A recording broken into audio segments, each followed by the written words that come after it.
আজকে ছিল for discharge পিটিশনের একটা আদেশের জন্য ডিজিএফের মামলা নাম্বার 5 তিনজন ছিলেন। তিনজনের জন্য আমরা ডিসচার্জ পিটিশন লাস্ট ওকেশনে শুনানি করছেন দুলু সাহেব, মাইন সাহেব, এবং শুনানি করার পর আজকে এই ডিসচার্জ পিটিশনের যে আদেশ দিয়েছেন এটা রিজেক্ট করেছেন। পরবর্তী সময়ে 21 তারিখ, কয় তারিখ, 19 তারিখে 19 জানুয়ারি 2026-এ মামলা আসলে সাক্ষীর জন্য রেখেছেন।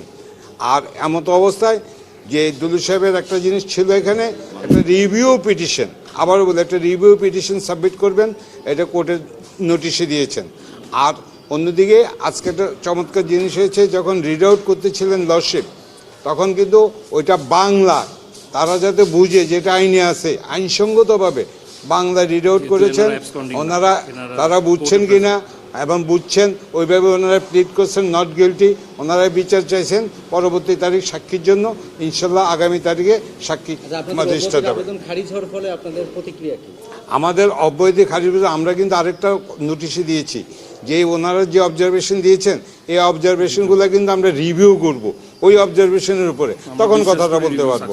আমরা আশা করি যে রিভিউটা আমরা সাকসেসফুল হবে। মানে হলো আমরা এই ডিসচার্জ পিটিশন যে ডিসপোজালের আদেশ দিয়েছেন, আমরা এই আদেশে যেহেতু রিভিউ করার সিদ্ধান্ত নিয়েছি, আপাতত আমরা এই আদেশের এগেনস্টে একটু এগ্রিভড, এবং আমরা আদেশের সার্টিফাইড কপি পাওয়ার পর সার্টিফাইড কপিতে যে ফাইন্ডিংসগুলো থাকবে সেগুলো আমরা বিবেচনা করে এই রিভিউ পিটিশনে আমরা নতুন গ্রাউন্ড সহ যথাযথ রিভিউ পিটিশন দাখিল করে আবার শুনানি করব within the stipulated time as has been given in the statute. এবং আমরা বিশ্বাস করি এই তিনজনের পক্ষে, হ্যাঁ আমরা তিনজনের পক্ষে, তিনজন যারা আপসকমিং না। আপনার কাছ থেকে সেটা হচ্ছে এজলাসে যখন জিজ্ঞাসা করা হয় অভিযোগ পড়ে শোনানোর পর ওনারা তিনজনই একই ধরনের বক্তব্য দিচ্ছেন। সে বক্তব্যটা যদি আপনি একটু বলতেন। ওনাদের বক্তব্য হচ্ছে যে এটা নিয়ম, এটা হচ্ছে আইনের নিয়মে পরিষ্কারভাবে বলা আছে অত তারিখ থেকে অত তারিখ পর্যন্ত এই যে ভিকটিমগুলো আপনার ডিটেনশনে ছিল।